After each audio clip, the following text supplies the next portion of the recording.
सभी को नमस्कार। हम नीति शतक का अध्ययन कर रहे हैं और नीति शतक के अगले पद्य आज की कक्षा में हम पढ़ेंगे। आज की इस कक्षा में जो हम ये 2-3 पद्य पढ़ेंगे, इन पद्यों का हिंदी भावार्थ जानने के बाद में जो नीति शतक है, नीति शतक के प्रति अध्ययन की जिज्ञासा आपकी और बढ़ जाएगी। आप चाहे स्नातक, स्नातकोत्तर या प्रतियोगी परीक्षार्थी हैं या इसके अतिरिक्त अन्य जन सामान्य हैं, तो भी आपकी इन पद्यों को पढ़ने के बाद में नीति शतक के प्रति आपकी जिज्ञासा और बढ़ जाएगी। वास्तव में जो ये पद्य हैं, इनका अक्षरशः प्रभाव अपने जीवन में परिलक्षित होता है और हमें इन पद्यों की शिक्षा को अक्षरशः अपने जीवन में उतारना चाहिए। इससे वास्तव में हमारी जो नैतिकता है वो प्रगाढ़ होगी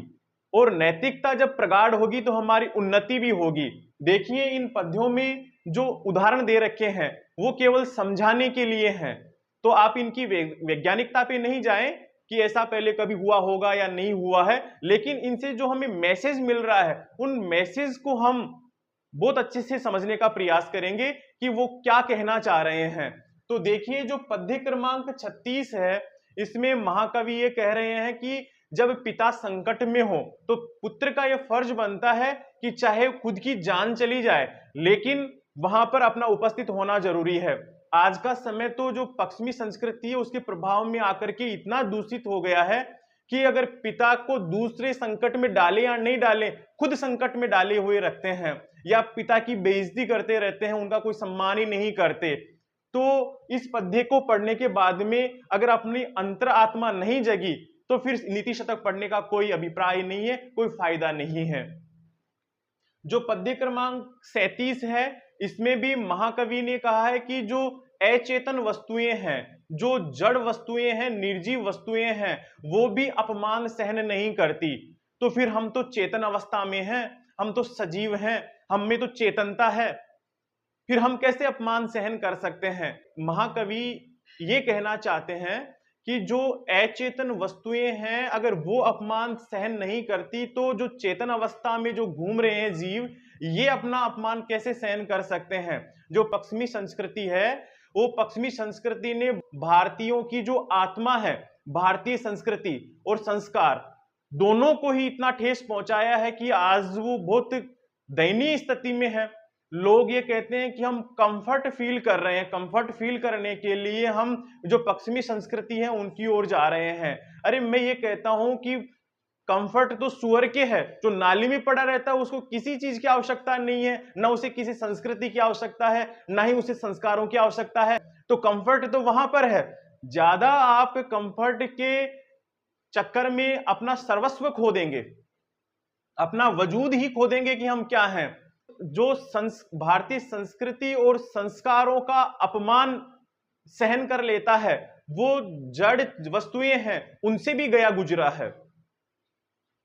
अगर हम हमारी संस्कृति और संस्कारों का सम्मान नहीं कर सकते तो फिर अपना जीने का कोई अभिप्राय नहीं है, हमारे जीने का कोई मतलब ही नहीं रह जाता। हाँ, आप भले ही आप वहां की जो दुर्गुण है उनको ग्रहण करके कंफर्ट फील करते रहो, लेकिन आने वाले समय में आपका अस्तित्व नष्ट हो जाएगा, आप जो हैं वो रह ही नहीं पाएंगे और आप कुछ और ही बन जाएंगे।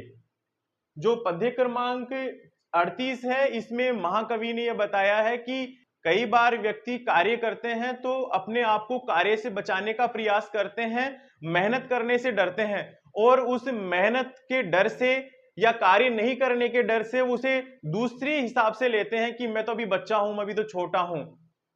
तो महाकवि ने इस पद्य में कहा है कि जो उम्र होती है ना, वो तेजस्वियों के लिए उम्र मायना नहीं रखती, वो अपनी प्रकृति है उसके अनुसार ही कार्य करते हैं, ना कि वो उम्र के अनुसार कार्य करते हैं। तो आओ इन पद्यों के माध्यम से जो अभी आपने सुना, इनको समझने का प्रयास करते हैं कि महाकवि इनमें क्या कहना चाह रहे हैं। और मैं पुनः एक बार कहूंगा कि अगर इन 3 पद्यों को बहुत ध्यान से आपने देख लिया तो आपका जीवन बदल सकता है। देखिए, वरम पक्ष छेद, पंख कट जाना वरम यानी श्रेष्ठ है, पंख कट जाना श्रेष्ठ था। देखो किसने पंख काटे, समद भगवन मुक्त कुलिश, कुलिश बोलते हैं वज्र, मुक्त यानी छोड़े गए, वज्र के छोड़े गए। किसने छोड़ा, समद मघवन, मघवन बोलते हैं भगवान इंद्र को। भगवान इंद्र जो कैसे, समद गर्व से युक्त हैं, गर्व से युक्त हैं, ऐसे भगवान इंद्र ने अपने मुक्त कुलिश, अपने वज्र को छोड़ा। उस वज्र की यहाँ पर विशेषता बताई है कि वो वज्र कैसा था। तो यहाँ लिखा है प्रहारई। यहाँ पर इस प्रहारई का जो रू है, इस रू में प्रहारई रुद गच्छत, तो यहाँ पर इसका रे का विसर्ग हो जाएगा प्रहारई, रिस रे में से उ निकल जाएगा तो उदगच्छत। उदगच्छत, उदगच्छत यानी ऊपर उठते हुए, ऊपर उठती हुई क्या, बहुल, बहुत ज्यादा, दहन, आग की ज्वालाएं, और उद्गार, दहन में से ऊ को अलग कर लेंगे, यहां पर गुण संधि हो रखी है उद्गार। बहुत ज्यादा आग की ज्वालाओं को उगलता हुआ, और आग भी कैसी, ऊपर ऊपर उड़ती हुई बहुत ज्यादा आग की ज्वालाओं को उगलता हुआ गुरु भी असहनीय, असह्य जो वज्र था उसके प्रहारी, उसके प्रहार के द्वारा, जो भगवान इंद्र था उन्होंने अपने उस वज्र को छोड़ा जो असहनीय था, उसका प्रहार असहनीय था पर्वतों के लिए, और वो ऊपर उड़ती हुई आग की ज्वालाओं को फेंकते हुए, ज्वालाओं को निकालते हुए उन पर्वत पंख काटने के लिए प्रहारी, प्रहार किया। जब प्रहार किया तो क्या हुआ, तुषाराद्रि, तुषाराद्रि, हिमालय पर्वत है उसको कहते हैं तुषाराद्रि। तो तुषाराद्रि षष्ठी विभक्ति है, तुषाराद्रि, तुषाराद्रि जो हिमालय पर्वत है उसके सूनो, यहां पर रे है, इस रे का विसर्ग हो जाएगा, रे में से अलग हो जाएगा ए, तो हो जाएगा सूनो अह, सूनो। हिमालय का जो पुत्र है कौन, मेनाक, तो मेनाक है उसके लिए कह रहे हैं कि अह, धिक्कार है। क्यों, पितरी क्लेश विवसे, पिताजी के, पिताजी के क्लेश विवसे, कष्ट में पड़ जाने पर, कष्ट से विवश हो जाने पर, पैसाम पत्युहु, यहां पर इसमें रह है, इसका विसर्ग हो जाएगा, यहां पर विसर्ग संधि है, पत्युहु उचितः, तो यहां पर लिखा है पत्युहु पैसाम, पैसाम पत्युहु, पैसे यानी पानी का स्वामी, मालिक कौन है, समुद्र, समुद्र के पैसी यानी पानी में, जो मेनाक है वो समुद्र के पानी में संपादः, छुप गया। जब हिमालय के पर्वत काटे भगवान इंद्र ने, उस टाइम में मेनाक भी वहीं पर था, तो मेनाक है वो अपने पिताजी को संकट में छोड़ करके वो समुद्र में जाकर के छुप गया। न च असौ उचितः, न च असौ, इस प्रकार ये जो मेनाक के लिए है ना, न असौ उचितः, और यह उस मेनाक के लिए उचित नहीं है, अर्थात पुत्र को, अपने पिता को संकट में डाल करके या संकट में पड़ा हुआ छोड़ करके इस तरह छोड़ करके जाना उचित नहीं है। तो महाकवि इसमें कहना चाह रहे हैं कि मेनाकों को इस तरह से समुद्र में जाकर के नहीं छुपना चाहिए था। ठीक वैसे ही आज के समय में भी यह परिलक्षित होता है कि अपने पिता अगर संकट में है तो उसको छोड़ करके पुत्र को कहीं जाना नहीं चाहिए, उस संकट का सामना करना चाहिए। और मैं तो ये भी कहूंगा कि जो पश्चिमी संस्कृति है उसके दुष्प्रभाव में आकर के लोग आजकल अपने माता पिता का अपमान करते हैं, तो जब महाकवि ने संकट में पड़े हुए पिता को छोड़ करके जाने को ही अनुचित कह रहे हैं, तो अगर कोई पुत्र ही अपने पिता का अपमान करे तो ये कितनी दुष्कर बात होगी। तो हमें इस पद्य से यह प्रेरणा मिलती है कि हमेशा अपने माता पिता का सम्मान करें और उनको संकट में पड़ा हुआ छोड़ करके कभी नहीं जाएं, और जहां तक हो सके वहां तक अपने द्वारा तो कभी उनका अपमान नहीं होना चाहिए। आगे यहां देखो, यद चेतनो अपि, यहां पर ए है, ये ए यहां पर पूर्व रूप के कारण से इसमें अवग्रह में बदल गया है, और यहां यद है, यहां पर संधि विच्छेद करेंगे, यत अचेतनः अपि, यहां पर जसत्व संधि हो रखी है, यहां पूर्व रूप हुआ है विसर्ग का उ होकर के, और यहां पर उत्व संधि होकर के पूर्व रूप हुआ है। तो यत अचेतनः अपि, जब अचेतनः, चेतना से हीन, चेतना से हीन, अपि यानी भी, चेतना से हीन भी, यानी जो जड़ वस्तुएं उनके लिए कह रहे हैं कि जो जड़ वस्तुएं हैं वो भी, आगे क्या कहा है, पादई स्पृष्टः, पादही, पादही होता है पैरों के द्वारा, लेकिन यहां पर सवितुहु आया है, सवितुहु, तो सवितुहु का अर्थ होता है सूर्य, सूर्य के पैर यानी उनकी किरणें, तो लिखेंगे इसका अर्थ देखेंगे, सवितुहु पादही, सवितुहु जो सूर्य है उसकी किरणों के द्वारा, किरणों से स्पृष्टः,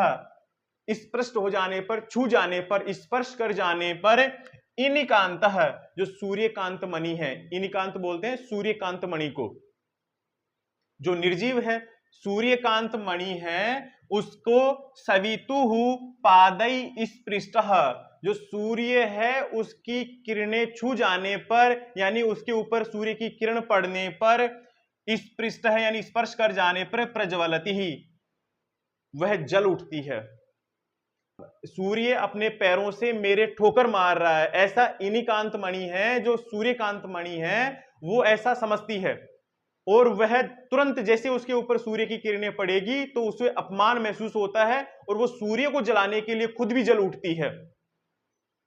तो महाकवि कह रहे हैं कि जब अचेतन वस्तु है, वह अचेतन वस्तु भी अगर अपने अपमान को सहन नहीं करती तो हम तो चेतन अवस्था में हैं, हम तो जागृत अवस्था में हैं। तो नीचे क्या कहा उन्होंने, तत् तेजस्वी पुरुषः,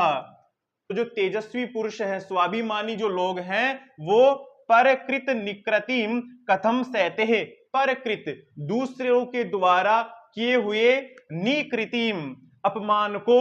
कथम सहते, कैसे सह सकते हैं। अरे जो निर्जीव वस्तुएं हैं वो ही अपना अपमान सहन नहीं करती, तो फिर जिनमें चेतना है वो अपना अपमान कैसे सहन कर सकते हैं, अर्थात सहन नहीं कर सकते। अगर संस्कृत पढ़ने वाले भारतीय संस्कृति और संस्कारों का जो मूल आधार है संस्कृत ग्रंथ, अगर उन संस्कृत ग्रंथों का अपमान सहन कर लेता है या खुद भी उनको अपमानित करता है, तो फिर वह व्यक्ति जो निर्जीव वस्तुएं हैं उनसे भी गया गुजरा है। इससे ज्यादा अपमान की बात क्या हो सकती है। महाकवि इस पद्य के माध्यम से तो ये समझाना चाह रहे हैं कि अगर व्यक्ति का, समाज का, परिवार का, गांव का, अपने राज्य या देश का अगर कहीं अपमान हो रहा हो तो उस अपमान को सहन नहीं करना चाहिए, क्योंकि जब निर्जीव वस्तुएं हैं वो ही अपना अपमान सहन नहीं करती तो हम तो चेतन अवस्था में हैं, चेतना युक्त हैं, हमें तो कदापि भी अपमान सहन नहीं करना चाहिए। देखिए अगला पद्य है, इसमें कह रहे हैं महाकवि कि सिंह शिशुरपि, शेर है ना, उस शेर का शिशुरपि, अगर शेर अगर शिशु भी हो, छोटा भी हो, बच्चा भी हो, तो निपतति झपटता है, किस पर झपटता है, गजेसु, हाथियों पर। शेर का बच्चा है या शेर जब छोटा रहता है, शिशु अवस्था में रहता है, उस समय वह किस पर झपटता है, गजेसु, हाथियों पर। और कैसे, हाथी कैसे, छोटा हाथी का बच्चा उस पर झपटता है नहीं, तो यहां पर उन्होंने बताया मद मलिन कपोल भीतिषु, मद मलिन, मद से श्याम वर्ण का हो गया है, कपोल भित्तिषु, जिसके गाल श्याम वर्ण के हो गए हैं, मद के टपकने से, मद के बहने से जिसके गाल श्याम वर्ण के हो गए हैं, यानी जो हाथी युवावस्था में होता है उसी के मद टपकता है। तो ऐसे हाथी के लिए महाकवि कह रहे हैं कि ऐसे हाथी जिनके मद के टपकने से उसके गाल मलिन हो गए हैं, श्याम वर्ण के हो गए हैं, यानी युवावस्था वाली, यानी युवा हाथी पर ऐसे शेर झपट्टा मारते हैं। सिंह जब शेषावस्था में रहता है तो वह युवा हाथी पर ही झपट्टा मारता है, उसी पर आक्रमण करता है। वो ऐसा क्यों करता है कि प्रकृति रियम सत्ववताम, प्रकृति ही इयम, यह उनका स्वभाव है। किस कारण से, सत्ववताम, जो सूरवीर हैं, जो तेजस्वी हैं, उनका जन्मजात ही यह स्वभाव है कि वे हमेशा पराक्रम वाले कार्य करते हैं। आगे इन्होंने कहा कि अगर वो शेर का बच्चा अगर छोटा है तो क्या हुआ, उन्होंने कहा है कि न खलु वयस तेजसो हेतु, वयः तेजसः हेतु, वयः उम्र, जो उम्र है, आयु है, वो तेजसः हेतु नः, खलु यानी निश्चित रूप से जो उम्र है वो तेज का कारण नहीं है। जो तेजस्वी है वो तेजस्वी का, तेजस का कारण उम्र नहीं है, वो तो उनकी प्रकृति है, उनका स्वभाव ही है। पुनः एक बार इसका अर्थ देखें कि जो सिंह शिशु है वह हाथियों पर आक्रमण करता है, निपतति, उन पर झपट्टा मारता है, और हाथी भी कैसा, जिसके गाल पर मद मलिन है, मद टपकने से उसके गाल मलिन हो गए हैं, श्याम वर्ण के हो गए हैं। यानी जो जवान हाथी हैं, जवान हाथियों पर सिंह का बच्चा आक्रमण करता है, उन पर झपट्टा मारता है। वो ऐसा क्यों करता है? क्योंकि प्रकृति इयम सत्ववताम, जो सूरवीर हैं, जो तेजस्वी हैं, उनका स्वभाव इस प्रकार का है। और आगे उन्होंने कहा कि जो वय है, खलु वय तेजस हेतुनः, जो उम्र है वो तेज का कारण नहीं है, उम्र है वो तेज प्रतिभा आदि का कारण नहीं है, वो तो स्वभाव से इस प्रकार का है। इन पद्यों का हिंदी भावार्थ और हिंदी अर्थ आप समझ गए होंगे। आज की कक्षा में इतना ही, मिलते हैं अगली कक्षा में। धन्यवाद।